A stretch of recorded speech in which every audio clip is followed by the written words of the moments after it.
ربنا إني أسكنت من ذريتي بواد غير ذي زرع عندك بيتك المحرم ربنا ليقيموا الصلاة فاجعل أفئدة من الناس تهوي إليهم وارزقهم من الثمرات لعلهم يشكرون بسم الله الرحمن الرحيم عن أبي هريرة رضي الله تعالى عنه قال قال رسول الله صلى الله عليه وسلم إن الله طيب لا يقبل إلا طيبا একি দারুণ বিধি রে আমার কি কথা শোনালে গো আল্লাহ সহিব কেমনে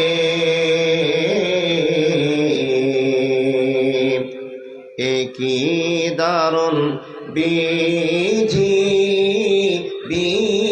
রে আমার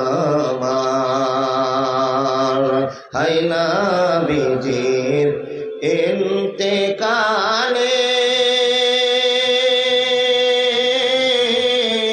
কাদালেন সকলে রে আমার নবীজির ইন্তেকালে একি দারুণ বিধি রে আমার মা ফাতেমা বসিয়া কান্দে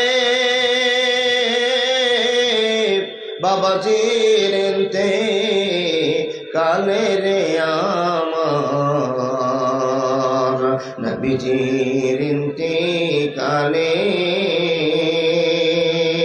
কেমন করে রইব ভোলে কলিজা যায় মোর জ্বলে রে পড়ে আব্বার ইন্তেকালে একি দারুণ বিধি রে আমার কি কথা শোনালে গো আল্লাহ সহিব কেমনে একি দারুণ বিধি রে আমার হাসান কান্দে হোসেন রে কান্দে নানাজির ইন্তেকালে রে আমার নানাজির ইন্তেকালে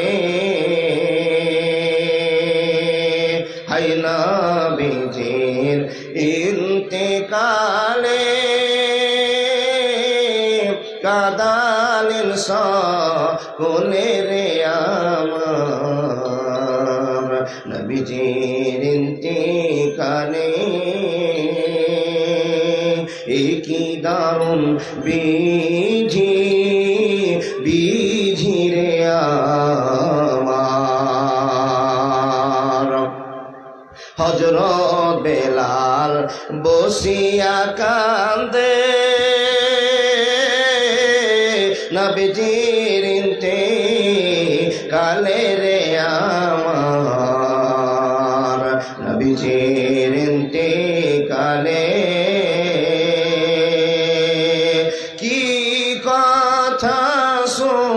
নালে গো আল্লাহ আল্লাহ সহিব কেমনে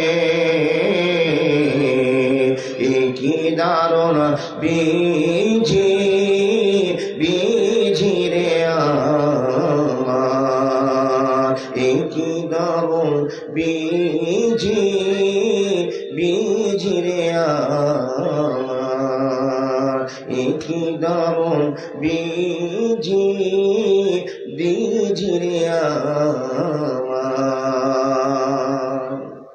চলমান সভা যোগ্যতম সভাপতি মহাশয়, উপস্থিত কিছু পুরুষ মানুষ, সম্মুখে ডানে বামে পর্দার আড়ে বসে থাকা অত্র এলাকার শিক্ষিতা মা ও বোনেরা, লাখো কোটি শুকরিয়া সে আল্লাহ যে আল্লাহ গোটা বছরের মধ্যে প্রথম তাবলিগি জালসা করার সুযোগ করে দিয়েছেন এবং অত্র এলাকার মানুষকে তাবলিগি জালসা করার শক্তি দিয়েছেন। সে আল্লাহ লাখো কোটি শুকরিয়া, বলুন আলহামদুলিল্লাহ। তারপরে পরে তারা ভালোবাসার নবী, বিশ্ব নবী নবী মোহাম্মদ রাসূলুল্লাহ পড়ুন সাল্লাল্লাহু আলাইহি ওয়াসাল্লামের প্রতি লাখো কোটি দরুদ ও সালাম শান্তির ধারা বর্ষিত হোক। আল্লাহুম্মা সাল্লি আলাইহি আল্লাহুম্মা বারিক আলাইহি। মা বোন, আমি জানি এই এলাকার মা বোনেরা খুব সুন্দরভাবে নিষ্ঠার সাথে জালসা শোনে। তো এত আওয়াজ যদি এখন হয়, আমি তো সব ওয়াজ ভুলে যাব। জি জি, খুবই আওয়াজ, এটা বিরক্তকর। এই জন্য তো বক্তারা অনেক কথা বলেও দেয়, মহিলারা জান্নাতে ঢুকবে যাবে সবই ঠিক আছে, কিন্তু জান্নাতে যেও ঝগড়া করবে। ও মা বোন, আপনাকে অনুরোধ করে বলছি, আমি আপনার ছেলের বয়সে একজন ছেলে, বন্ধুর বয়সের একজন বন্ধু, আপনি আমার মা ভাবি দিদির মতো একটা সম্মানীয় মানুষ, সম্মানিতা মানুষ। তা আপনাকে আবেদন করছি, এত হই হাল্লা করবেন না। এটা কোরআন এবং হাদিসের মাহফিল। এ বাবু এখানে বসতো, কয়েকটা পুরুষগুলো যদি এখানে আমার সামনে বসতেন তো আমার আলোচনা করা ভালো হতো। চোখ চলে যাচ্ছে ওদিকে। আর এইরকম জালসা আমার জীবনে দুটোই করা হলো। হয় পর্দা দিয়ে টোটাল ঘিরে দিতে হবে, মিনি ব্যবস্থা করতে হবে, আর না হলে অন্য কোনো সিস্টেমে জালসাটা চালাতে হবে না গো দাদা। ভাই ইউটিউবার, আপনিও চেয়ারে বসেন, চেয়ারগুলো নেন। আপনারা তিনজনই আমার শ্রোতা, আমি ওদিকে ডানে বামে তাকাতে পারছি না। মা বোন, যদি আপনি ভদ্রর ঘরের মহিলা হন তো মুখটা একটু বন্ধ করুন। তার কারণ ভদ্রতা তখনই টিকে, ভদ্রতা পরিচয় তখনই দেওয়া যায় যখন অল্প কথাতে বেশি আলোচনা বোঝার লোড নিতে পারেন। কিছু বলতেও পারছি না, একটা মেয়ের কাছে 4-5টা বাচ্চা। জি, বাচ্চাগুলোকে একটু শান্তি দেন, একটু মুখটা বন্ধ করার চেষ্টা করুন। আর যদি বাচ্চা কথা না শুনে তো চুটিতে চিপে দেন, ঝামেলা একবারই শেষ হয়ে যায়, তাই না? কিন্তু যে কোনো মূল্যে আওয়াজটা বন্ধ করুন। সন্ধ্যা থেকে নিয়ে আসর থেকে নিয়ে যত মহিলারা আপনারা জালসা শুনলে, সত্যি আজকে ভালো একটা জায়গা, ভালো একটা আলোচনা।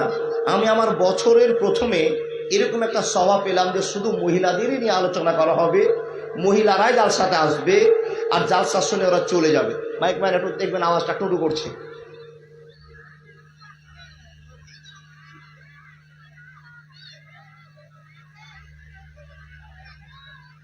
ও মা বোন, ওই দিকে কয়েকটা বাঁদর দৌড়াদৌড়ি করছে, বাঁদরদের ব্যবস্থা করুন তো।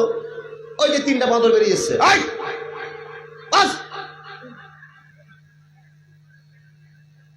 বেয়াদব ছেলে মেয়ে।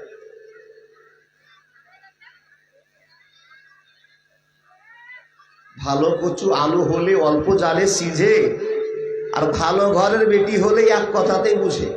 এটা প্রথম ডোজ। তারপরেও যদি না খাবেন তো আরো বিপজ্জনক কথা বলবো।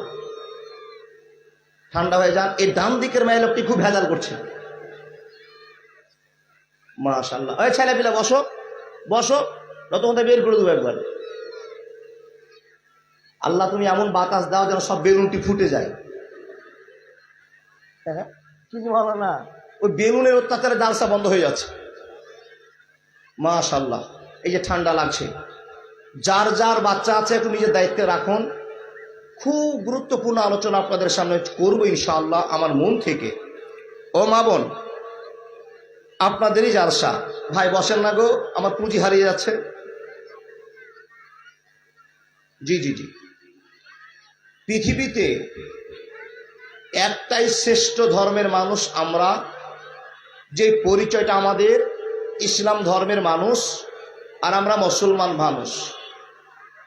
পৃথিবী যত ধর্মের মানুষ পৃথিবীতে আছে, সব চাইতে উন্নত মানের জাতির মানুষ আমরা, সব চাইতে দামি ধর্মের মানুষ আমরা।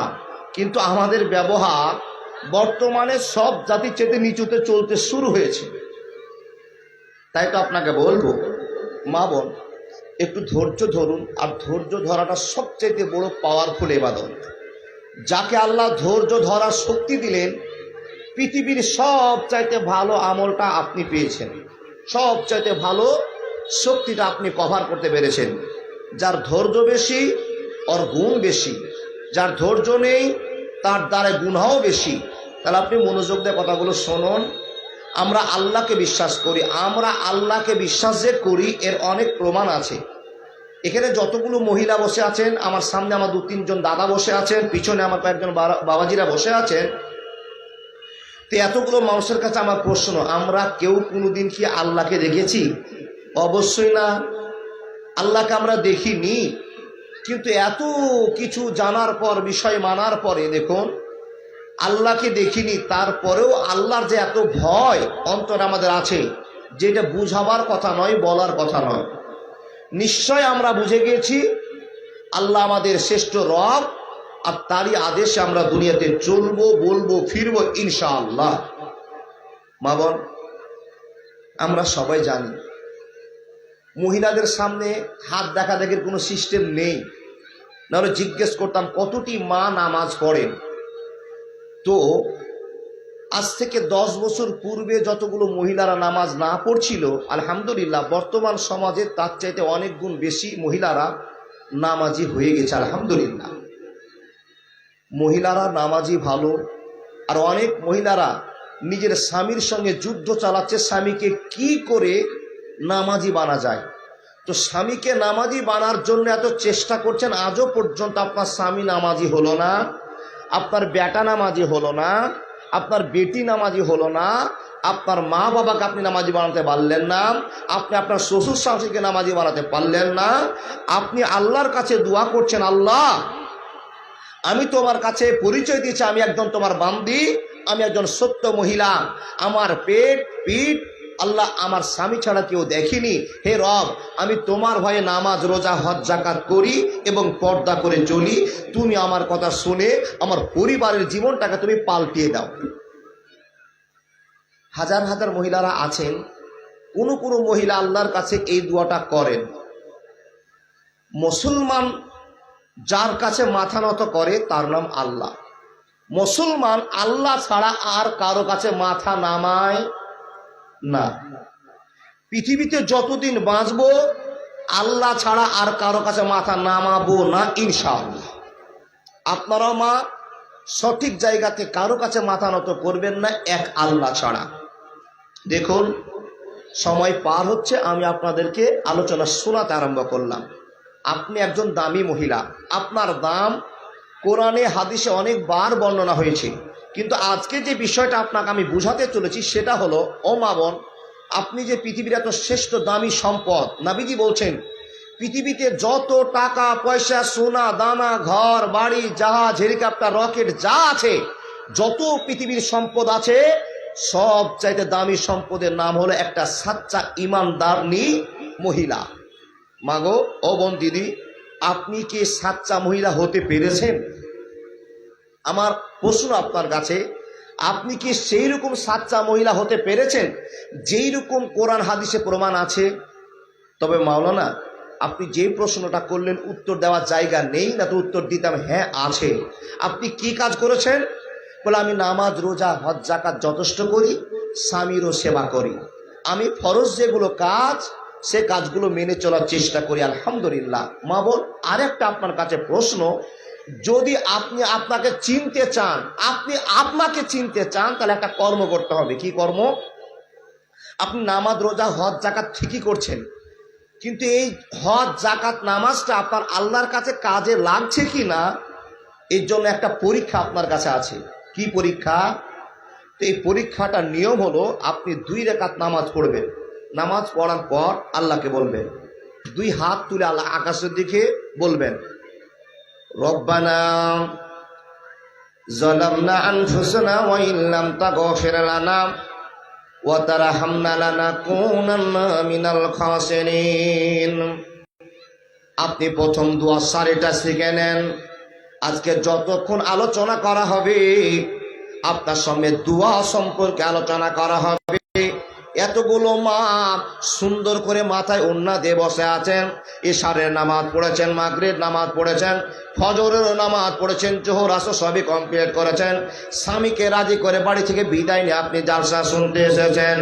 হে মা বোন, এখন আপনার কাছে যে কথাটা আমার বলা উচিত, এত সুন্দর আমল করেন, তাহলে আপনি তো আল্লাহর বন্ধু হয়ে গেছেন, আল্লাহ আপনার বন্ধু হয়ে গেছে। হে মা বোন আমার, আপনার কাছে আলোচনা, আপনি নামাজও পড়েছেন, রোজাও করেছেন, হজও করেছেন, জাকাতও দিয়েছেন, স্বামীরও কথা শুনেছেন, সবই ঠিক আছে, সবই ঠিক আছে, কিন্তু আপনি হাত তুলে আল্লাহর কাছে বলতে আরম্ভ করলেন, হে আল্লাহ, আমার বাড়িতে 3টা বেটি হয়ে গিয়েছে, আল্লাহ গো আমার একটা বেটার প্রয়োজন আছে, কিংবা কারো বাড়িতে 4টা ছেলে হয়ে গিয়েছে, আল্লাহকে আপনি বলছেন আল্লাহ আমার একটা বেটির প্রয়োজন আছে। হয়তো আপনার ছেলে একটা হসপিটালে অপারেশন চলছে, আপনি আল্লাহকে বলছেন আল্লাহ আমার ছেলেটাকে অপারেশন থেকে তুমি সাকসেস করে দাও, অসুস্থ জীবন থেকে বাঁচিয়ে দাও। আপনি এতবার আপনার জন্য দোয়া করেছেন, আপনার ছেলে মেয়ের জন্য দোয়া করেছেন, আপনি আপনার স্বামীর জন্য, পাড়া প্রতিবেশীর জন্য দোয়া করেছেন, এতবার দোয়া করেছেন, কিন্তু দোয়ার কোনো রেজাল্ট আপনার কাছে ফিরে আসেনি, দোয়ার কোনো খবর আপনি পাননি। দোয়া এতবার করেছেন, কিন্তু আপনি রেজাল্ট তৈরি করতে পারেননি। মা আমার, বোন আমার, দিদি আমার, আল্লাহর কাছে চাওয়ার পর আপনাকে মাল দেয়নি, এই কথা থেকে প্রমাণ নিতে হবে আপনি আল্লাহকে রাজি করতে পারেননি। বন্ধুরে আমার, এত নামাজ তাহলে কাজে লাগেনি, এত রোজা কাজে লাগেনি, এত স্বামীর সেবা আপনার কাজে লাগেনি, আপনার কোন জায়গায় একটা ফল তৈরি হয়েছে, অন্যায় হয়ে আছে।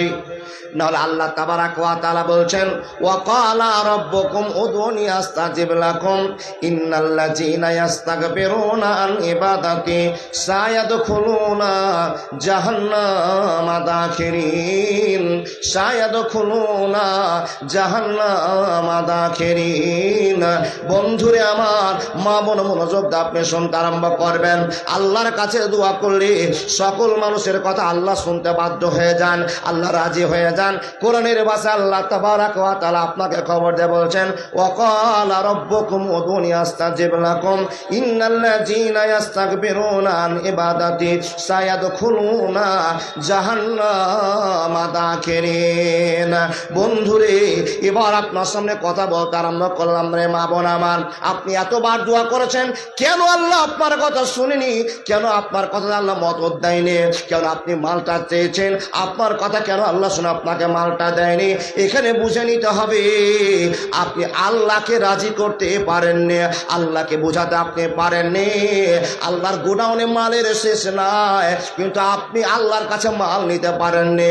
আপনি প্রশ্ন করেন, মাওলানা আমি যে এত রাত দোয়া করলাম, এত রাত কাঁদলাম, আমি আমার স্বামীর জন্য কাঁদলাম, ছেলে মেয়ের জন্য কাঁদলাম, এত কাঁদলাম, কিন্তু আমার কথা আল্লাহর কাছে কি কাজে লাগেনি? হ্যাঁ মা, হ্যাঁ, আপনার কথা আল্লাহ শুনেছে। আল্লাহ তাবারাক ওয়া তাআলা বলছেন, উজিবুদ দাওয়াতা দানি জাদানি। বান্দা, তুমি যখন আমার কাছে দোয়া করো, সঙ্গে সঙ্গে আমি আল্লাহ দোয়া কবুল করে নে। হ্যাঁ বান্দি সকল, তুমি যখন আমার কাছে দোয়া করে নাও, আমি আল্লাহর সঙ্গে সঙ্গে তোমার দোয়াটা শুনিনি, আমি কাজে পরিণত হয়ে যায়, কাজ করাতে শুরু করি।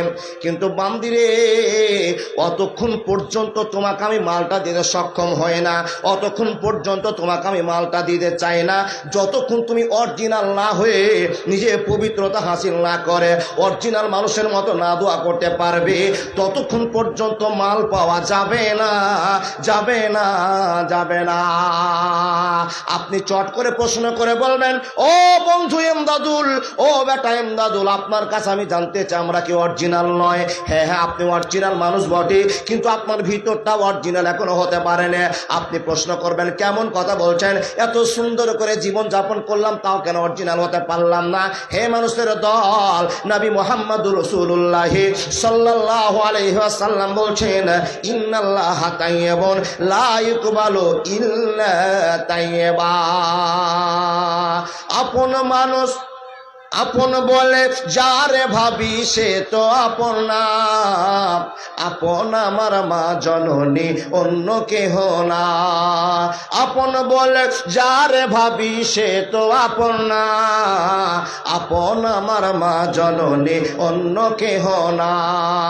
চোখ বুজিয়া মরণ যেদিন হবে, আল্লাহকে জানায় মা চোখের পানি ফেরি। আমার এই সন্তান রে আল্লাহ কষ্ট দিও না, সবাই ভুলে গেল আমার মাটা ভুলে না। সবাই ভুলে গেল আমার মাটা ভুলে না। আপন বলে যারে ভাবি সে তো আপন না। আপন আমার মা জননী, অন্য কেহ না। একবার মনে মনে বলুন না সুবহানাল্লাহ। দেখুন, আমরা সবচেয়ে পৃথিবীর বুকে যাকে সম্মান দিই সেটা হলো আমরা মা, তাই না? আপনার মা, আমরা মাকে প্রচন্ড ভালোবাসি। ও মা বোন, যেই মাকে আমরা ভালোবাসি, আল্লাহ তাবারাক ওয়া তাআলা বলছেন, পৃথিবীর যত সম্পর্কের বাঁধন আছে, যত তোমার নানা নানি, কাকা কাকি, মাসি মাসা, যত রকমের সম্পর্কের বাঁধনের মানুষ আছে, সব সম্পর্কের মানুষগুলোর ভালোবাসাগুলোকে যদি এক জায়গায় জড়ো করো, ও বান্দা, যদি একটা সংখ্যা হয় 1 কোটি, তো আমি আল্লাহ তোমাকে তার চাইতে অনেক গুণে বেশি ভালোবাসি, সেটা তুমি জানো না। ও মা বোন, আল্লাহ বলছেন পৃথিবীতে যত মানুষ আছে সব ভালোবাসাগুলোকে যদি এক জায়গায় করো, তো তার চাইতে অনেক গুণে আমি আল্লাহ প্রতিটা বান্দিকে ভালোবাসি। আমার বান্দিরা যখনই আমার কাছে চাইবে, আমি আল্লাহ দেওয়ার জন্য কনফার্ম হয়ে যাব, দেওয়ার জন্য তৈরি হয়ে যাব, দিতে বাধ্য হয়ে যাব। কিন্তু আমার বান্দিরা মাল নিতে জানে না। আপনি প্রশ্ন করবেন, ও বন্ধু, ও ভাই, ও বেটা, কি করে আল্লাহর কাছে মাল নিতে হবে? দেখুন, আজকে আমি টোটাল আলোচনাটা করব আল্লাহর কাছে কি করে মাল পাওয়া যাবে।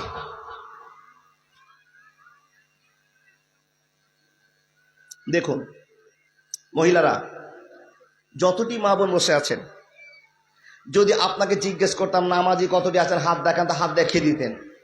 আপনাকে যদি আমি প্রশ্ন করতাম, মা বোন আপনারা ফাতিহা সূরা কে কে জানেন, তো কিছু কিছু মহিলা বলবে আমি জানি। তো একজন মহিলাকে জিজ্ঞেস করা হলো, ও মা বোন, আপনাদের ভিতর থেকে একজন মহিলাকে জিজ্ঞেস করা হলো, আচ্ছা তুমি কি ফাতিহা সূরাটাকে জানো? তো বলছে ফাতিহাটাও জানি, আলহামদুলিল্লাহ রাব্বিল আলামিন এটাও জানি। বুঝেননি কথা? তো বেটি ছেলে কত চালাক এখন বুঝেন। তার মানে এখানে কোরআনের জ্ঞান নাই, বলছে ফাতিহাটাও জানি আর আলহামদুলিল্লাহ রাব্বিল আলামিনটাও জানি। তো বলছে ফাতিহাটা বলো তো শোনা। ফাতিহাটা বললো, এবার আলহামদুলিল্লাহ বলো তো। বলছে এটা ভুলে গেছি বলবি সে। ও আল্লাহর বান্দি, কসম আল্লাহর বলছি, আপনাকে অরিজিনাল কথা বলছি, এই যে আমাদের জ্ঞান আছে, কিন্তু জ্ঞানটাকে আমরা সঠিক জায়গায় কাজে লাগাতে পারি না। আল্লাহ তাবারাক ওয়া তাআলা বলছেন, হে বান্দি, আমি তোমাকে খবর দিলাম, পৃথিবীতে যত তোমার ভালোবাসার মানুষ আছে, সব ভালোবাসাগুলোকে যদি এক জায়গায় জড়ো করো, তার চাইতে আমি আল্লাহ তোমাকে কোটি গুণে বেশি ভালোবাসি। এই প্রমাণের কথা তুমি জানো না। বান্দি, তুমি কি জানো? আমি বলছি উজিবুদ দাওয়াতাদ দানে ইজা দানে। তুমি যখন আমার কাছে বলবো আল্লাহ আমাকে একটা বেটা দাও, আমি আল্লাহ সঙ্গে সঙ্গে বেটার ব্যবস্থা করে দিব। এই বেটা পৃথিবীর কেউ দিতে পারবে না, একমাত্র পারলে আমি পারবো। আল্লাহ আমার মার অপারেশন হচ্ছে, আল্লাহ তুমি আমার মাকে ভালো করে দাও। বলে তুমি যা বলবে বান্দা আমি সেটাই শুনবো, কিন্তু তুমি যদি আমার হয়ে যাও, আমি আল্লাহ তোমার হয়ে যাব। জোরে সুবহানাল্লাহ বলো। তুমি যদি আমার হয়ে যাও, আমি আল্লাহ তোমার হয়ে যাব। দেখুন, তাহলে এখন বলবেন মৌলভী সাহেব, তাহলে আমরা কি আল্লাহর হতে পারিনি? জি না, আপনি আল্লাহর হতে পারেননি, যার জন্য আল্লাহ আপনার হয়নি। এটাই প্রমাণ। কার কার হয়েছে? মাওলানা, আপনার কাছে আমাদের প্রশ্ন, আপনি কি এমন হাদিস বলতে পারবেন, এমন ঘটনা বলতে পারবেন যেই কথাগুলো আল্লাহ সঙ্গে সঙ্গে বলেছেন আর শুনেছেন?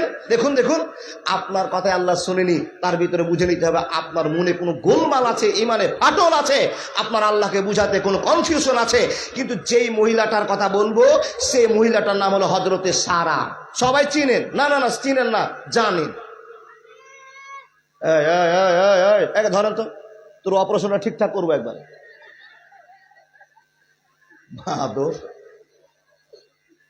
জি জি জি, এরা তো মনে হচ্ছে এটাই জান্নাতের ঘর, এখানে আনন্দটা সব করে নি। ও মা বোন, কি যে বলছিলাম ভুলে যাব, মনটা এদিকে থাকবে। জি, সারা ভুলে যাওয়ার কথা তো নয়, কিন্তু আপনাদেরকে আমি অ্যালার্ট করছি, টাটকা করে রাখছি, যেন আপনারা মনোযোগ দিয়ে কথাটা শুনেন আর আমলে ফিটি করেন। ও মা, আপনার কথা আল্লাহ শুনলো না, 24 বছর বয়স থেকে কাঁদছেন, এখন আপনার 48 বছর বয়স হয়েছে, এতদিন আপনি আল্লাহকে বললেন আল্লাহ আপনার কথা শুনিনি। আপনি কতদিন বলেছেন, এ আল্লাহ আমার বেটাটা মাদ্রাসায় পড়ছে, আল্লাহ বড় মাওলানা বানাও। কিন্তু দেখা গেল 3 বছর পর আপনার ওই বেটা মাদ্রাসা থেকে পালিয়ে গিয়ে দিল্লির মাওলানা হয়ে গেল। বুঝেননি? এতবার কাঁদলেন, আল্লাহ উমুক পাড়াতে একটা মাওলানা আছে, হাফেজ আছে, তাকে দেখে আমার অন্তরটা জুড়ে আছে। আল্লাহ আমার 3টা ছেলে, একটা বেটাকে তুমি হাফেজ বানাও। হাফেজের জন্য মাদ্রাসা ভর্তি করলেন, 5,000 টাকা খরচ করলেন। এ মা বোন দিদি আমার, আপনার ছেলেকে দেখা গেল মাত্র 3 পারা কোরআন মুখস্থ করার পর দিল্লি পালিয়ে গিয়েছে, লেখাপড়া করলো না, বেঈমান হয়ে গেল। এখান থেকে বুঝে নিতে হবে আপনার দোয়া আল্লাহর কাছে পৌঁছায়নি।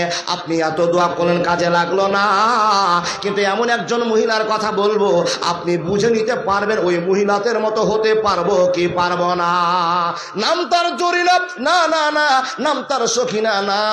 যে মহিলাটার নাম আপনাকে বলবো, ওই মহিলাটার নাম সারা। যে আল্লাহ পাক নবী, আল্লাহ তাবারাক ওয়া তাআলার নবী হযরত ইব্রাহিমের কপালে এমন একটা নেককার স্ত্রী, সুন্দর স্ত্রীকে আল্লাহ দান করেছিলেন, যে স্ত্রীর নামটা হলো সারা আলাইহাস সালাতু ওয়াস সালাম। বন্ধুর প্রেমে কি আনন্দ কেউ তো জানে না, প্রেম বিনে প্রাণ বন্ধুরে দেখা পাবে না। ইব্রাহিম নবী প্রেম করিল, নমরুদ তারে আগুনে দিল। ইব্রাহিম নবী প্রেম করিল, নমরুদ তারে আগুনে দিল। এ শুধু প্রেম নয়, প্রেমের ছলনা, প্রেম বিনে প্রাণ বন্ধুরে দেখা পাবি না। বন্ধুর প্রেমে কি আনন্দ কেউ তো জানে না, প্রেম বিনে প্রাণ বন্ধুরে দেখা পাবি না। একবার মনের ভিতর থেকে বলুন সুবহানাল্লাহ। আল্লাহর সঙ্গে যারা প্রেম করেছে, বন্ধুত্ব করেছে, ওরা কি কি মাল পেয়েছে খবরটা আপনি নেন, শুধু আপনি আর আমি পাইনি। আপনি প্রশ্ন করে মূল বিষয়, আমরা কেন পাইনি? আল্লাহ নবী বলছেন ইন্নাল্লাহা তাইয়্যিবুন লা ইকবালু ইল্লা তাইয়্যিবা। তুমি নিজে পবিত্র নাও, আর আল্লাহ পবিত্রতা ছাড়া কাউকে গ্রহণ করেন না। আল্লাহ বলছেন আমি নিজে পবিত্র, আর পবিত্র অবস্থায়, পবিত্র হালাতে যদি কোনো মহিলা হাসপাতালে বসে বসে একবার বলে আল্লাহ তুমি এই মহা যন্ত্রণা থেকে আমাকে উদ্ধার করো, এই কথা বলতে নাই, আল্লাহ আপনাকে উদ্ধার করতে নাই। কিন্তু আপনার কথা আল্লাহ শুনে না। ইন্নাল্লাহা তাইয়্যিবুন, আপনি পবিত্র নয়। আপনি বললেন মৌলভী সাহেব পবিত্রতা কাকে বলে, আমি তো বুঝি না। দেখেন, পবিত্রতা নিয়ে যদি আলোচনা করতে যেত আমার লাইনটা আলাদা হয়ে যাবে। পবিত্রতা কাকে বলে? দেখুন, 3 রকমের পবিত্রতা হয়। একটা হলো দেহের পবিত্রতা, একটা হলো কাপড় কুপড়ের পবিত্রতা, আর একটা হলো মনের পবিত্রতা। দেখুন দেখুন, ও মা, আপনার স্বামী ইনকাম করতে গিয়েছে, সকাল হবে, আপনার স্বামী ইনকাম করতে যাবে, আপনার বেটা ইনকাম করতে যাবে। আপনার স্বামী, আপনার বেটা কি পথে ইনকাম করে নিয়ে আসছে আপনি কি জানেন? আপনি বাড়িতে বসে বসে আপনার বেটা ইনকাম করেছে, মা মাছ নিয়ে এসে 1 কিলো রান্না করো, খুব সুন্দর করে তেল লবণ দিয়ে রান্না করলেন, আর পেট ভরে ভাত খেলেন। মা বোন দিদি, প্রশ্ন আপনার কাছে, ছেলেকে জিজ্ঞেস করেছিলেন বেটা এই যে মাছটা কিনেছো, তো কোন টাকা দিয়ে মাছটা কিনেছো, কেমন করে ইনকাম করেছো, ইনকামটা আসল ইনকাম না নকল ইনকাম? আপনি প্রশ্ন করেছেন? না না না না, ভালো মাছ খেতে পেয়েছেন, এটি শেষ। ও মা বোন, আপনার স্বামী সকালে ইনকাম করতে গেল, সন্ধ্যার সময় আপনাকে বলছে জরিনা শোন, খসখস খসখস করে 3,000 টাকা গুনে দিল। আপনি বড় খুশি হয়ে বলছেন স্বামী গো এত টাকা একদিনে ইনকাম হলো, তার মানে 3,000 টাকা কামাই হয়েছে, 1 মাসে 90,000 টাকা হয়েছে, আমরা তো কোটিপতির বউ হয়ে যাব, আমি তো বড় লোকের বউ হয়ে যাব। ও মা বোন দিদি, স্বামীকে প্রশ্ন করেছেন, একটা সাধারণ মানুষ ইনকাম করতে যায়, সারাদিন রোডের মধ্যে কাজ করে 500 টাকা পায়, স্বামী তুমি 3,000 টাকা পেয়েছো কিসে আমাকে বুঝাতে হবে। এই যে বেলুন বেলুন বেলুন বেলুন, কমিটির লোক সারিফুলদা যতটি বেলুনের দোকান আছে সবটিকে হাঁকান। সারিফুলদা বেলুনের অত্যাচারিত জালসা বন্ধ। সত্য করে বলবেন, আমি যে কথাগুলো বলছি খুব মনোযোগে বুঝুন। আপনার প্রশ্ন যেমন আমার কাছে না আসে, আপনি আমাকে প্রশ্ন করব না, আমি আপনাকে প্রশ্ন করব না, উত্তর আপনাদের দিতে হবে না। আমার এখানে 3-4 জন দাদা ভাই বসে আছে, এরাই দিবে। ও মা, নেকি করতে এসে যদি গোলমাল হয়ে গুনাহ হয়ে যায় তাহলে তো নেকি জায়গাটা সব খালি হয়ে গেল। আচ্ছা আবার বলুন তো ভাই, কি ওয়াজ ছাড়লাম, সব শেষ। এখানে 3-4 জন পুরুষ আছে, এরাই যদি ভুলে যেত আপনারা তো ভুলতেই পারে। বক্তাকে সুন্দরভাবে দেখে আছেন বটে, কিন্তু বাড়িতে গরুর গোশতের হিসাব চলছে, আর কোন জায়গাতে সোনা টাকা রাখা আছে সেটা হিসাব চলছে না। আপনার কাছে আমার প্রশ্ন ছিল মা বোন, আপনারই কথা আল্লাহ শুনে না, কেন শুনে না? আপনার স্বামী ইনকাম করে এসে 3,000 টাকা হাতে দিয়েছে, এ রহিমা জরিনা গুনে দেখো ক টাকা হয়েছে, বড় আনন্দ। স্ত্রী আপনাকে জিজ্ঞেস করছেন এত টাকা কি করে ইনকাম করেছো? তো স্বামী বলছে আর বলিও না, একটা লোক অ্যাক্সিডেন্ট হয়ে পড়েছিল, তো লোকটা জীবন ছিল, দেখলাম তার হাতে অনেকটি টাকা আছে, আর ভাবলে একটা মোবাইল আছে, সব ফেলে দিলাম, টাকাটা বের করে নিয়ে চলে আসলাম, ভালো করেছি না খারাপ হয়েছি? তখন স্ত্রী বলছে হাজি তুমি কত চালাক, তোমার মতো চালাক স্বামী পাওয়াতে আমার জীবনটা ধন্য হয়ে গেছে। ওইরকম আরো অ্যাক্সিডেন্ট দেখো, রাস্তাঘাটে ঘুরে যদি আরো অ্যাক্সিডেন্ট হয় তো টাকা প্রতিদিন কামা হয়ে ভালো। মা বোন, আপনি কোনোদিন প্রশ্ন করেছেন স্বামী যে 1,000 টাকা আপনি ইনকাম করে নিয়ে এসছেন, এটা কি বাদাম বিক্রি করে সতের উপরে নিয়ে এসছেন? এই গরুর ব্যবসা করেছেন তো সৎ কামে করে নিয়ে এসছেন, না কোনো মানুষকে ঠগিয়ে কাঁদিয়ে দিয়ে এসছেন, কাউকে গোলমাল ধোকা দিয়ে নিয়ে এসছেন? প্রশ্নটা প্রত্যেক দিন আপনি করবেন। আপনি যদি আপনার স্বামীকে বলেন আপনি যদি 1 টাকা হারাম কামাই করে নিয়ে এসে আমাকে খাওয়ান, আমি খেয়ে নিব এটা তোমার অত্যাচারে, কিন্তু তোমার ভাগিদার হব না। বোন আমার শুনে যান, আপনি আজকে আমার কথা শুনুন, আমি আপনার ছেলের মতো একটা ছেলে, বন্ধুর মতো একটা বন্ধু, ভাইয়ের মতো একটা ভাই, আমার জ্ঞানে যতটুকু জায়গা আছে আপনাকে বোঝাতে আরম্ভ করলাম। আপনার স্বামীকে আপনার লাইনটা ঠিক করে দিতে হবে। ওই অন্যায় টাকা দিয়ে যদি মাছ কিনে খান, মিষ্টি কিনে খান, চাল ডাল কিনে খান, আর ওই টাকা খাওয়ার পরে যদি আল্লাহর কাছে সারা রাত ধরে তাহাজ্জুদ নামাজ পড়া, আল্লাহকে আল্লাহ আমাকে ক্ষমা করে দাও, আমার বেটা দাও, আমাকে বেটি দাও, আমার সংসার চালু করে দাও, বারবার সারা রাত যদি দোয়া করে যান, আল্লাহ আপনার দোয়া কবুল করবে না, করবে না, করবে না। পদ্ধতি আপনাকে আল্লাহ নবী শিখিয়ে দিয়ে বলছেন, এই জন্য তোমার দোয়াটা আল্লাহ কবুল করবে না। ইন্নাল্লাহ তাইয়্যিবুন লা ইকবালু ইল্লা তাইয়্যিবা। হে বান্দারা শুনে নাও, তুমি যদি হারাম ভক্ষণ করার পর আল্লাহর কাছে সারা রাত কাঁদো, তোমার দোয়া আল্লাহ কবুল করবে না। একটা আপনাকে গুনার কথা বললাম। 2 নম্বর গুনাহ, আপনার স্বামী আপনার জন্য একটা ভালো ওড়না কিনে নিয়ে এসছে, আপনার স্বামী আপনার জন্য একটা চাদর কিনে এনেছে, আপনার বাপ আপনার জন্য একটা ভালো জামা কিনে নিয়ে এসেছে, আর ওই জামাটা আপনি পরে নামাজ পড়তে আরম্ভ করেছেন, কিন্তু আপনার আব্বা কাউকে ঠগিয়ে ইনকাম করে নিয়ে এসেছি, ওই জামা পরে যদি সারা রাত নামাজ পড়েন আপনার কাজে লাগবে না। এই মহিলাদের দল, তাই তো আপনার কাছে আমার প্রশ্ন, আপনার দোয়া কেন আল্লাহর কাছে কবুল হলো না? আমার দোয়া কেন আল্লাহর কাছে কবুল হলো না? কিন্তু যেই মহিলার কথা আপনাকে বলবো, এই মহিলা আল্লাহকে বলতে বলতে আল্লাহ কেন শুনে নিলেন? এখানে তফাৎ বুঝে নিতে হবে। বেশি ওয়াজ শুনে আপনার জীবনে কাজ লাগবে না। মহিলাটার নাম বলেছিলাম সারা, ইব্রাহিম নবীর স্ত্রী। স্বামীর সঙ্গে বেড়াতে গেল, এক দেশ থেকে আর এক গ্রাম ঘুরতে গেল গো মা, এমন তো সমাতে বাদশার কাছে ধরা পড়ে গেল। কথা বলেন না, বাদশার কাছে ধরা পড়ে গেল। বাদশার কাছে খবর হয়ে গেল, বাদশা যে মহিলাটাকে বাম দিকের ঘরে আটকে রেখেছি, এই মহিলাটা এত সুন্দরী, এত সুন্দরী, যে মহিলাকে দেখে নিজেকে কন্ট্রোল রাখতে আপনি পারবেন না। মা বাবা আবার শুনে নেন, আবার মনে করে দিই, পৃথিবীতে যত দামি জিনিস আছে সব চাইতে দামি জিনিসের নাম হলো মহিলা। তবে কোন মহিলাটা জানেন? যে আদর্শবান মহিলা। সে শুধু দেখতে সুন্দরী হলে আদর্শবান নয়, ভিতরে কোয়ালিটি থাকতে হবে। মেকআপ করে যদি বাজার গরমে দেন, এটা আপনার উন্নত মানের পরিচয় নয়। ব্যবহার দিয়ে, নম্রতা দেখিয়ে দিয়ে, অমাবন আপনি ভাবছেন আমি সুন্দরী, তাই ঠোঁটে 6 ধারা রং, ভুরুতে 5 কিলো রং, লিপস্টিক ফুল পল রেখে দিয়ে খুব সুন্দর করে বাজারে ঘুরছেন, আপনি বলছেন আমার দাম বাড়ছে। না, আপনাকে সব পুরুষেরা চয়েস করে না, আপনাকে ঘৃণা মনে করে। কিন্তু আল্লাহ মেয়েদের কাছে এত আকর্ষণ রেখেছেন, গোটা পৃথিবীতে যত পুরুষ আছে সবাই মহিলাদের কাছে কাবু, এটা মানতে হবে। যত লেভেলের লোক হোক না কেন, মেয়েদের কাছে আল্লাহ এমন ভালো জিনিস রেখেছে যে জিনিসটার জন্য প্রত্যেকটা পুরুষ পাগল। মা বোন, তার জন্য আপনি বেখেয়াল হয়ে যাবেন এটা কিন্তু না। দেখুন, নবীজির স্ত্রী সারা আটকে গেল, বাদশাকে খবর দেওয়া হলো এত সুন্দর একটা মহিলা এসছে আপনার কাছে, যেই মহিলাটাকে দেখলে আপনি অবাক হয়ে যাবেন, পাগল হয়ে যাবেন। মহিলাকে বলা হলো ওকে তাড়াতাড়ি আমার ঘরে ঢুকিয়ে দাও। মহিলাকে নিয়ে যাওয়া হলো। অবাক, বাদশা তার ঘরে প্রবেশ করলো, মহিলার দিকে তাকিয়ে বাদশা পাগল হয়ে গেলেন। দেখুন, লা ইয়াস্তাহি মিনাল হক, সত্য কথা বলতে আমিও লজ্জা করব না। আল্লাহ করেনি, নবীজি করেনি, হযরত ওমর করেনি, আমরা তো সাধারণ মানুষ, সত্য কথা বলতে লজ্জা নেই। আজকে আপনাকে জানতে হবে, বুঝতে হবে, আমি কেন আল্লাহকে বুঝাতে পারলাম না, আল্লাহ আমার কথা কেন শুনলো না, এটা হলো প্রশ্ন। মা সারা লোকটাকে দেখি, বাদশাকে দেখি ভয়ে থরথর করে কাঁপছেন। ও মা, আপনাকে বলি, একজন অপর পুরুষ যে বাদশার প্রতীক হয়ে আপনাকে হামলা করার জন্য ছুটে আসছে, সে সময়তে বাঁচাবার কেউ নেই।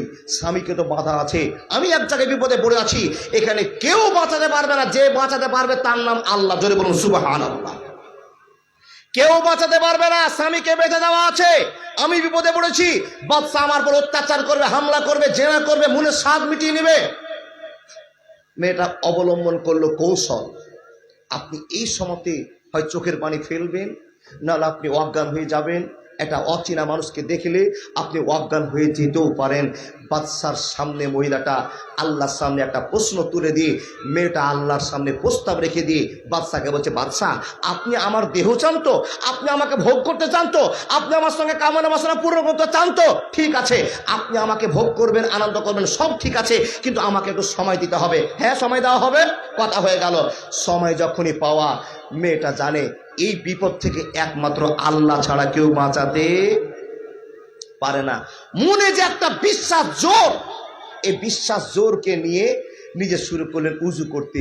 উজু করে আল্লাহর নামে আল্লাহু আকবার, আল্লাহুম্মা বাইদ বাইনি ওয়া বাইনা খাতাইয়া কামা বাত্তা বাইনাল মাশরিকি ওয়াল মাগরিবি, সুন্দর করে শেষ করে দেওয়ার পর আউযু বিল্লাহিস সামিউল আলিম মিনাশ শাইতানির রাজিম মিন হামজিহি ওয়া নাফসিহি ওয়া নাফসিহি, এই দোয়া আপনার বলার পর আলহামদুলিল্লাহি রাব্বিল আলামিন, সমস্ত প্রশংসা আল্লাহ তোমার, আর রহমানির রহিম, তুমি রহমান, তুমি রহিম, মালিক ইয়াউমিদ্দিন, আল্লাহ তুমি কিয়ামত দিবসের একমাত্র মালিক। আবার মেয়েটা বলতে আরম্ভ করেছেন, ইয়াকা নাবুদু ওয়া ইয়াকা নাস্তাইন, হে রব্বুল আলামিন তোমার ইবাদত করি, তোমার কাছে মাথা নত করি, তোমার কাছে আমরা স্যালেন্ডার হয়ে যাই। ইয়াকা নাবুদু, আল্লাহ তোমার কাছে আমরা স্যালেন্ডার হয়ে তোমার ইবাদত করি। ওয়া ইয়াকা নাস্তাইন, আর যদি কোনো মুসিবতে পড়ে যায়, বিপদে পড়ে যায়, তোমার কাছে হাত তুলে কাঁদি, তোমার কাছে আশ্রয় চাই, পৃথিবীর কারো কাছে আশ্রয় চাই না, চাই না, চাই না। খুব মনোযোগ দিয়ে বুঝুন। মেয়েটা নামাজে বলছে, মা বোন আপনি তো প্রত্যেক দিন নামাজ পড়ছেন আর বলছেন আলহামদুলিল্লাহি রাব্বিল আলামিন, কিন্তু আলহামদুলিল্লাহি রাব্বিল আলামিন মানে কি এটা জানেন না। আর রহমানের রহিম এর মানে কি জানেন না। মালিক ইয়াউমিদ্দিন এর মানে কি জানেন না। ইয়াকা নাবুদু ওয়া ইয়াকা নাস্তাইন এর মানে কি এখন পর্যন্ত আপনি শিখেননি।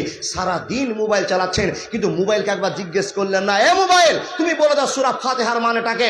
7টা আয়াত আছে, এই 7টা আয়াতের মানে আমাকে শুনিয়ে দাও। খুব জোর যদি সময় লাগে 5 মিনিট সময় লাগবে 7টা কথা মুখস্থ করতে। 60 বছর বয়স হয়ে গেল, 7টা কথা মুখস্থ করতেই পারলেন না। আপনি কি করে আল্লাহকে বুঝাবেন বলুন? নামাজীকে বলছেন সুবহানা রাব্বিয়াল আলা, সুবহানা রাব্বিয়াল আলা। কেউ বলছেন সুবহানাকা আল্লাহুম্মা রাব্বানা ওয়া বিহামদিকা আল্লাহুম্মা আগফিরলি। আচ্ছা, আল্লাহকে আপনি বললেন কি, আর আল্লাহ আপনাকে খবর দিল কি? কিছুই জানেন না। আসসালামু আলাইকুম রহমতুল্লাহ, আসসালামু আলাইকুম রহমতুল্লাহ। কই টি মাগির বেটি মাগি, চল শাক তুলতে টি। নামাজও শেষ, ঝামেলাও শেষ। আপনি বলেন বড় ইবাদত করলাম, ইবাদত করেননি, যার জন্য আল্লাহ আপনার কথা শুনেন। বুঝেননি কথা? আমি ছোট বক্তা, আমার যা জ্ঞান আপনাকে দিতে আরম্ভ করলাম। এ মা বোন, নামাজ পড়ে মহিলাটা বলছে আল্লাহ তোমারই ইবাদত করি, আর বিপদে পড়লে তোমার কাছে চাই। এই বিপদে ডানে বামে সামনে পিছনে কেউ নাই আমাকে বাঁচাবে বাদশার হাত থেকে। বাঁচাতে পারলে আল্লাহ তুমি পারবে। তাই তোমাকে বলছি ইয়াকা নাবুদু ওয়া ইয়াকা নাস্তাইন। এই অমিতাভ বচ্চন, এই তোকেই বলছি রে খ্যাপা। এই কথা বলবা না, এই বাবু বাবু বাবু বাবু কথা বলিও না শোনা। ও মা বোন, নামাজ শেষ, আসসালামু আলাইকুম রহমতুল্লাহ, আসসালামু আলাইকুম রহমতুল্লাহ। কি বললেন? সালামের মাধ্যমে কি বললেন একটাও জানেন না। নামাজ পড়ছেন খুব ভালো কথা, আপনি বলছেন খুব, কি বললেন জানলেন না। এদিককার ফেরেশতাকে সালাম সালাম সালাম ফিরার পর দুইটা হাত তুলেছে আল্লাহর দিকে। মেয়েটা বলছেন আল্লাহুম্মা ইন্নী আসকান্তু মিন যুররিয়াতি বিওয়াদিন গায়রা জিজারিন। আল্লাহর মেয়েটা আবার বলছেন আল্লাহুম্মা ইন কুনতু আমানতু বিকা ওয়া বিরাসুলিকা। এ আল্লাহ তোমার কাছে আমি দোয়া করতে আরম্ভ করলাম, খুব মনোযোগ দিয়ে শুনবেন। আল্লাহুম্মা ইন কুনতু আমানতু বিকা ওয়া বিরাসুলিকা। মেয়েটা আল্লাহর কাছে দোয়া করতে গিয়ে বলছেন বাদশাহ তুমি অপেক্ষা করো, আমি আমার দেহটাকে তোমার জন্য সঁপে দেব, কিন্তু আমাকে 5 মিনিট টাইম দাও। আমি 5 মিনিট আমার রবকে আমার অবজেকশনটা জানাবো, আমার মনের বিচারটা আল্লাহকে দিব, তারপর তোমার যার মনে ইচ্ছা তুমি পূরণ করে নেবে। এই কথা বলার পর মেয়েটা আল্লাহর কাছে বিচার দায়ের করে বলতে আরম্ভ করেছেন আল্লাহুম্মা ইন কুনতু আমানতু বিকা। মাবুদ রে, আমি একজন হতভাগা মহিলা তোমার কাছে কাঁদতে শুরু করেছি, বলতে শুরু করেছি রব্বুল আলামিন আমার ডানে কেউ নাই, সামনে কেউ নাই, পিছনে কেউ নাই, বামে কেউ নাই, আমি বিপদে পড়ে গিয়েছি, কিন্তু আমি একজন এমন মহিলা, আমার অভিযোগটা তোমাকে আমি তুলে দিতে আরম্ভ করলাম। আল্লাহ গো, আমি তোমাকে আল্লাহ বলে স্বীকার করে নিয়েছি, আমি তোমাকে রব বলে স্বীকার করে নিয়েছি। আল্লাহ আমার যত বিচার হোক না কেন, বিপদ হোক না কেন, কোনোদিন পীরের কাছে গিয়ে আমি কাঁদিনি, কোনোদিন কারো কাছে মাথা নত করেনি, কোনোদিন সূর্যের কাছে আমি মাথা নত করেনি, কোনোদিন গণেশের কাছে বলেনি হে রব্বুল আলামিন যত কিছু চাওয়া বলা তোমাকে বলি, আমি তোমার উপরে এক বলে স্বীকার করেছি। আল্লাহ তোমাকে এক বলে স্বীকার করে নিয়েছি। হে রব্বুল আলামিন আমানতু বিকা, আমি যদি তোমার উপরে ঈমান এনে থাকি, দেখুন প্রশ্নটা কথা, আমি যদি তোমার উপরে ঈমান এনে থাকি, তোমাকে বিশ্বাস করে থাকি, লাইসাল বিররা আন তুওয়াল্লু উজুহাকুম কিবালাল মাশরিকি ওয়াল মাগরিবি ওয়ালাকিন্নাল বিররা মান আমানা বিল্লাহ, মান আমানা বিল্লাহ। মেয়েটা বলছে রব্বুল আলামিন তোমাকে যদি আমি এক বলে স্বীকার করে থাকি, আর আমার স্বামী ইব্রাহিমকে যদি নবী বলে মেনে থাকি, তৃতীয় নম্বর মেয়েটা আবার বলতে আরম্ভ করেছে হে আল্লাহ আমার মাথা থেকে পা পর্যন্ত, আমার মাথা থেকে পা পর্যন্ত যত আমার সৌন্দর্যের জিনিসগুলো আছে, আমার বডিখানা আছে গো আল্লাহ, আমার স্বামী ছাড়া যদি অন্য পুরুষ না দেখে থাকে, হে আল্লাহ তাহলে তোমার কাছে আমার একটা দাবি, একটা অভিযোগ, তোমার কাছে আবেদন, আল্লাহ তুমি আমার অভিযোগকে কবুল করে, দাবিকে কবুল করে নাও। বান্দিকে আল্লাহ তাবারাক ওয়া তাআলা বলছেন এ সারা বল কি চাইছিস বল, বান্দির বিপদের সময় তোমাকে কেউ সাহায্য করতে পারবে না, কিন্তু আমি আল্লাহ ছাড়া কেউ নাই। এ বান্দি সারা বল তুমি কি চেয়েছো বলে দাও। তখন সারা বলছে আল্লাহ তাবারাক ওয়া তাআলাকে মাবুদ রে, আমি যদি তোমাকে বিশ্বাস করে থাকি, আমার স্বামী নবী ইব্রাহিমকে যদি নবী বলে মেনে থাকি, আর আমার সতীত্বকে, আমার পর্দাকে, আমার ক্ষমতাকে, আমার যৌবনকে আমি যদি আমার স্বামীর জন্য সংরক্ষণ করে থাকতে পারি, হে আল্লাহ এই যে বেঈমানটা লাফালাফি করছে, কুদাকুদি করছে, আনন্দ করছে, আমার সঙ্গে মিলন করে নিবে, আমার সতীত্বকে ভেঙে নষ্ট করে দেবে, হে রব্বুল আলামিন তোমাকে যদি বিশ্বাস করে থাকি, এই শয়তান শয়তানকে তুমি হালাক করে দাও।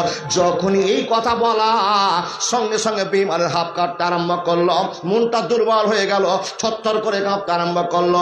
মা গো, বোন আমার, দিদি আমার, আপনাকে এখন দেখাতে আমি চেয়েছি দুয়ার পাওয়ার কত, দুয়ার ক্ষমতা কত। পুলিশ লাগবে না, কোর্ট লাগবে না, কাতারে লাগবে না। আল্লাহকে বললো আল্লাহ সঙ্গে সঙ্গে কাজ করে দেখাবে। মনের ভিতর থেকে বলুন আল্লাহু আকবার। কি যে ওয়াজ আপনার সামনে করছি আর কি যে আপনাকে বলছি এটা আমি নিজেও বুঝতে পারছি না। ও মা বোন দিদি, আপনাকে বলে যায় আপনার কথা আল্লাহ কেন শুনলো না? আমার কথা আল্লাহ কেন শুনছে না? আপনি কি সারা হতে পারেননি? না, পারেননি। পারেননি তার জ্বলন্ত প্রমাণ এতদিন আপনি আল্লাহর কাছে কাঁদছেন, আল্লাহ আপনার কথা শুনেনি। আপনি বলে মাওলানা আমার কথা আল্লাহ শুনবে, আমাকে কি কাজ করতে হবে? দেখুন, আল্লাহর আপনাকে হয়ে যেতে হবে। আমি আল্লাহর তো আল্লাহ আমার। বুঝাতে পারিনি? আমি আল্লাহর তো আল্লাহ আমার। যত বড়ই বিপদ হোক না কেন আল্লাহ আপনাকে বাঁচাবেই, যদি আপনার মনের ভিতরে কনফিডেন্স থাকে, ব্যবস্থাপনা থাকে, বিশ্বাস থাকে। আমি আল্লাহর সতীবান্দি, আল্লাহ আমার কথা শুনবেই। এরকম জোর দিয়ে একটা মহিলা হাত দেখাতে পারবেন না? হাত দেখাবেন না। এরকম জোর দিতে পারবেন? বলে না। আপনি তো গোলমালের দুনিয়াতে চলছেন। কি করে মাওলানা গোলমাল? দেখেন আপনাকে গোলমাল চালাচ্ছি। একটা 5 ফিটের বেটি ছেলে, 5 ফিটের বেটি ছেলে আর 12 হাতের শাড়ি পরছে, তারপরও পেট উদাম পিঠ উদাম। সেই মহিলাটা আল্লাহর কাছে কাঁদলে দোয়া কবুল হবে?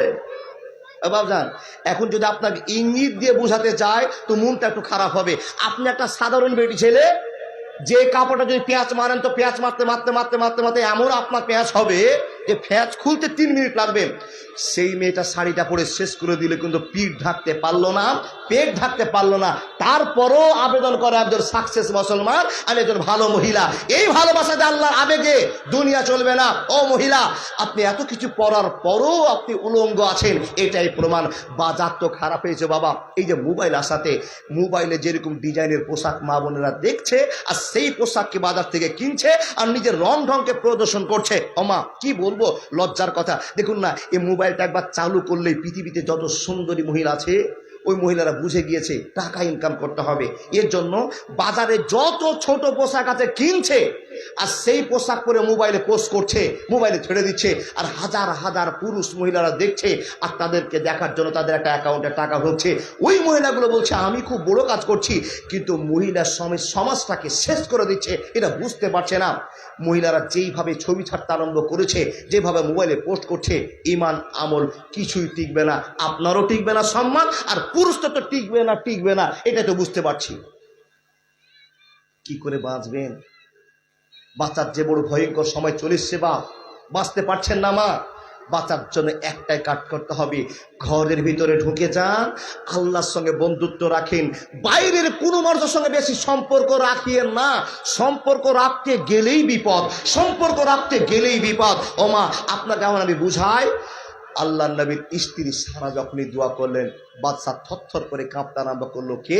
বাদশাহ। মহিলাকে আবেদন করলো, ও মহিলা, তুমি এত সুন্দরী মহিলা, কিন্তু তুমি যে জাদুঘর আমি এটা জানতাম না। কথাগুলো মন দিয়ে শুনুন।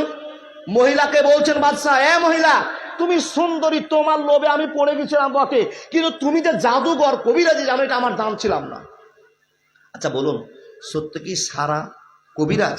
না না না, কবিরাজ নয়, শুধু আল্লাহর পাওয়ারটা এখানে কাজে লেগে গেছে। দেখুন দেখুন দেখুন, মা আমার, বোন আমার, শুনে যান। বাদশাহ মহিলাকে ছেড়ে দিয়ে বলল, যাও, তোমার সঙ্গে আর আমি মেলামেশা করবো না, আনন্দ নিব না, যাও, তোমাকে আমি মাফ করে দিলাম, ছেড়ে দিলাম। বাদশা বড় বিপদে পড়ে গেল। যখন মহিলারা হাঁটতে হাঁটতে চলে যাচ্ছে, এমন তো সময় দেখা গেল সেই মহিলাটাকে বাদশা পিছন থেকে ডেকে বলছেন, এ মহিলা আবার শুনে যা। আবার আলাইহিস সালাম আসলেন আর বাদশার সামনে দাঁড়ালেন। বাদশা তাকে খবর দিয়ে বলছেন, বেটি ছেলে রে, আমাকে সুস্থ করে দেওয়ার জন্য, তোমার ক্ষমতাকে আমি দেখার জন্য আমি তোমাকে একটা পুরস্কার ঘোষণা করতে চাইলাম। আমি তোমাকে একটা পুরস্কার দিয়ে দিলাম, যে পুরস্কারটার নাম হলো হাজেরা আলাইহিস সালাম। সততার পরিচয় যখন দিয়ে দিলেন, এই সততার জন্য বাদশা তাকে একটা পুরস্কার দান করলেন। পুরস্কারটা কি বাবা? টাকা পয়সা সোনা দানা না, একজন মহিলা, সুন্দরী মহিলা যার নাম হাজেরা, হাজেরাকে বলছে তোমার বান্ধবী করে দিলাম, এ হাজেরা গিয়ে তোমার বাড়ির সারা কাজ করবে, তুমি হবে মালিক আর হাজেরা হবে কর্মচারী। গিফট পেয়ে গেল। ওমা, আপনাকে বোঝাতে পেরেছি ওই মহিলাটার দোয়া কবুল হলো, আপনার আমার দোয়া কেন কবুল হয় না? হয় না তার কারণগুলো আপনাকে একটা করে বলছি, মনোযোগে শোনেন। আর একটা গল্প বলবো। ইউনুস নবীকে আমরা কেউ কিন্তু চিনি না, কিন্তু কানে শুনেছি, ইউনুস অনেকবার ওয়াজ শুনেছি। ইউনুস নবী গ্রামবাসীকে বললো, ও গ্রামের লোকেরা, দাদারা আপনার এদিকে আগে আসেন তো গো, এখানে বসেন তো। জি জি জি। ইউনুস নবী বলছে, ও গ্রামের লোকেরা, তোমরা মদ, সুদ, জুয়াতে পাগল হয়ে গেছো। আল্লাহর গজব সোমবারের দিন বিকালে তোমাদের কাছে আসছে। ও বাপ, বুঝার জন্য আওয়াজ, মা বুঝার জন্য আওয়াজ। জি, একবারে আমার মনটা একবার দুর্বল দুর্বল লাগছে। পুরুষের সামনে হাত ঝুঁকিয়ে চিৎকার করে কথা বলা অভ্যাস সব দিত বেটি ছিল।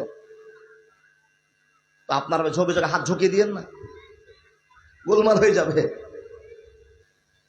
দেখুন দেখুন, ইউনুস নবী বলছেন, ও গ্রামের লোকেরা, তোমরা যা অন্যায় করেছো এই অন্যায়ের জন্য সাজা তোমাদের কাছে আসছে। গোটা গ্রামের লোকেরা ভয় করে গেল, কিন্তু নবী ইউনুসকে কথাটা বলছেন না। মা বোন দেখেন দেখেন দেখেন, এমন তো সময় ইউনুস নবী টাইম দিলেন ঠিক বিকাল 4টার সময়, মঙ্গলবারের দিনে তোমাদের কাছে আল্লাহর গজব আসবে। আপনাকে বোঝার জন্য বলছি। গ্রামের লোকেরা বলছে, আরে ইউনুস নবী যদি একটা মুলবিও হয়, নবীও হয়, তো দামি লোক, দামি মুলবি সাহেব, ভালো মানুষ। ইউনুস নবী যা বলে সেটা কিন্তু ঘটে যায়, অতএব এই লোকটার কথা মানতে হবে। আমাদের কাছে বিকালে চলে আসতে পারে আল্লাহর বিচার, আল্লাহর গজব। দেখুন দেখুন, এই কথা ভাবনা চিন্তা করে গোটা গ্রামের লোকেরা ইউনুসের কথাটাকে মাথায় নিয়ে নিজের নিজের ছোট বাচ্চাগুলোকে মাঠে নিয়ে চলে গেল, আর গরু বাছুরগুলোকে মাঠে নিয়ে গিয়ে আল্লাহর কাছে দোয়া করতে আরম্ভ করেছে। দেখেন আল্লাহকে বলছে, এ রব্বুল আলামিন, আমরা গুনাহগার, আমরা জানি জুলুম করেছি। আল্লাহুম্মা ইন্নী জালামতু নাফসি জুলমান কাসীরান ওয়ালা ইয়াগফিরুয যুনুবা ইল্লা আনতা ফাগফিরলি মাগফিরাতাম মিন ইনদিকা ওয়ারহামনি ইন্নাকা আনতাল গাফুরুর রহিম। এই দোয়াটা অনেকেই জানা, প্রায় বেটি ছেলে জানে, মেয়েরা জানে।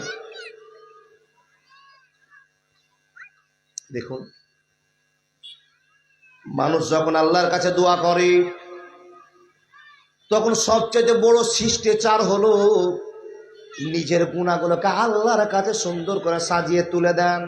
মাবুদ রে, অমুক জায়গাতে জেনা করেছিলাম, অমুক জায়গাতে যায় দুর্নাম করেছিলাম, অমুক জায়গায় বান্ধবীকে একটা চড় মেরেছিলাম, অমুক জায়গায় আমি গুনাহটা করেছিলাম, অমুক জায়গাতে আমার স্বামী স্ত্রীর পেটের বাচ্চা নষ্ট করেছিলাম।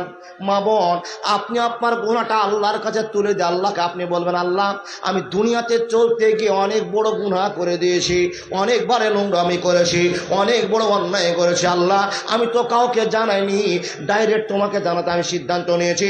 তুমি আমাকে ক্ষমা করে দাও, তুমি আমাকে মাফ করে দাও। কথা আপনাকে বলতে হবে। এ মা বোন শুনে যান, যদি আপনার জীবনে কোনো গুনাহ হয়ে যায় তো খবরদার কাউকে গুনার কথা জানাবেন না। যদি জানিয়ে দেন ওই গুনাহটা আর মাফ হবে না। কিন্তু বেটি ছেলে একটু পাগলি হয় বেশি, গুনাহ করলো ভিতরে, জায়ের সঙ্গে খুব মিল, তখন বুবু বুবু করে সব গল্প শেষ। আর 5 দিন পরে ওই বুবুর সঙ্গে এবার ঝগড়া চালু হয়ে গেছে। যখন ঝগড়া চালু হলো, যেই কথাগুলো গোপনে বলছে সব উল্টে আবার বলে দিল। খবরদার বলিয়েন না, এই গল্প বলবেন না। কি গল্প? আপনি আপনার স্বামীর সঙ্গে কথা বলতে গিয়ে এক পর্যায়ে 5টা 6টা ছেলে মেয়ে হয়ে গেছে, তার স্বামীকে বলছেন, হাগো বাচ্চা তো বেশি হয়ে গেল। নবী তো হাদিস প্রমাণ করে যার বাচ্চা বেশি হবে আল্লাহ তাকে জান্নাতের নায়িকা বানাবে, নায়ক বানাবে। তো বাচ্চা হতে তো স্বামী খুব রাগী মানুষ, খালি বাচ্চা হয়ে যাচ্ছে। মানুষ আমাকে আর কি ঠাট্টা করছে যে প্রত্যেক বছর একটা করে বাচ্চা হচ্ছে। তো মুলবি সাহেব, ও ভাই, তুমি এই জার্সি গায়ে ঝাড় খুঁটে পেয়েছো, প্রত্যেকবার আমাকে আর কি করছে, আর বাচ্চা নেওয়া যাবে না। তখন স্ত্রী বলছে, হ্যাঁ গো, বাচ্চাকে নেওয়া যাবে না তো, আমার বাচ্চা যে 3 মাসের পেটে হয়ে গেছে। বলে চল ডাক্তারের কাছে, 500 টাকা দিলে 1 মিনিটে বাচ্চা ডিলেট। চলে গেল বাচ্চাকে নিয়ে বাপ স্ত্রীকে। ডাক্তার সাহেব একটা ওষুধ দিল 500 টাকা, গরম জল দিয়ে খেয়ে নিতে হবে। বলে মুলবি সাহেব আপনি জানলেন কি করে? বাপ আমি জানবো তো আপনি কি করে জানবেন? খবরটা নেন। বাচ্চা নষ্ট করে দিল স্বামী আর স্ত্রী। কিন্তু কোনো দিন কাউকে ভালোবাসেন, আপনার বান্ধবী, আপনার কেউ পড়োশি, তখন এই গল্পটা শুরু করলেন, ও মা আপনি জানেন পরের দিন আপনাকে এই মেয়েটা এমন ছোট করবে, আর গ্রামবাসীকে বলবে এই মেয়েটা লাশ দোয়াতে এসছে, এই মেয়েটা তো বাচ্চা নষ্ট করেছে গো, আপনার সম্মানকে শেষ করে দেবে। নবীজি বলছেন কোনো যদি গুনাহ হয়ে যায় জানাও কাকে? আল্লাহকে। পৃথিবীর কাউকে জানাতে হবে না, গুনাহটা আরো জটিল হয়ে যাবে, শক্ত হয়ে যাবে। একটা আপনাকে কথা বলে যায়, ও মা বোন, এই যে আপনাদের গ্রামে একটা টিভির দোকান আছে, টিভি চলছে চায়ের দোকানে, দেখুন ওই লোকটা যদি টিভি দেখে না, বুঝাতে পারলাম না, এটা আমি বুঝাবো না, মোবাইল চলছে আপনার হাতে, তো মোবাইলে একটা সুন্দরী মেয়ে খুব নোংরা পোশাক পরে আছে, তো আমি একলাই দেখছিলাম, তো আমি একলাই গুনাহ করছিলাম। হঠাৎ করে আমার মনে হলো যে এই মেয়েটাকে আমার ওই বন্ধুকে দেখায়, তো দুইজন মনে এ শোনা শোনা শোন শোন শোন, তো দুই বন্ধু আসলো, বলছে কি হয়েছে মৌলভী সাহেব? বলে দেখ মেয়েটা কত সুন্দর আর কোন রকম পোশাক পরে আছে, দেখতে মনে জি ভরে যাচ্ছে। এই দেখেন ওই দুজনকে ডাকলাম, আর এসে আমার মোবাইলটা দেখলো। আমি একলাই দেখছিলাম, কিন্তু আমার একলাই গুনাহ হচ্ছিল। যখন আমি পাশের লোকটাকে ডেকে দেখিয়ে দিলাম, তখন আমরা হয়ে গেলাম তিনজন। তিনজন যখন হয়ে গেলাম, এই গুনাহটা আর মাপ হবে না, তার কারণ এটা তিনজনের বেড়া জালের একটা গুনাহ তৈরি হয়ে গেল, এই গুনাহটা শক্ত হয়ে গেল। আপনি গুনাহটা করেছেন, অন্যায়টা করেছেন, আল্লাহকে বল আল্লাহ আমি গুনাহটা করেছি, এই পাপটা করেছি, আল্লাহ তুমি ক্ষমা করে দাও। আল্লাহ বলছেন তোকে ক্ষমা করে দিলাম, কিন্তু যাদেরকে ডেকে ক্ষমা করেছে ওদেরকে ধরে নিয়ে আয়। এবার বাপ আপনি তো গুনাহ মাফ করতে যাচ্ছেন, তুই ওই মানুষটাকে ডাকতে যাবে, ভাই তোকে একদিন আমি একটা সুন্দরী মেয়েকে দেখে গুনাহ করেছিলাম, চল তুই আর আমি মসজিদে এক জায়গাতে বসবো আর আল্লাহর কাছে কাঁদবার ক্ষমা চাইবো, চল। ওই লোকটা আসবে? কোনোদিন পাবেন না। নবীজি বলছেন শুনে নাও, যদি তুমি কোনো গুনাহ করে নাও, এই গুনার কথা আল্লাহকে একবার বলে বলো মাবুদ আমি জানতাম না, বুঝতাম না, গুনাহ হয়ে গিয়েছে। আল্লাহ বলছেন বান্দা বান্দিরে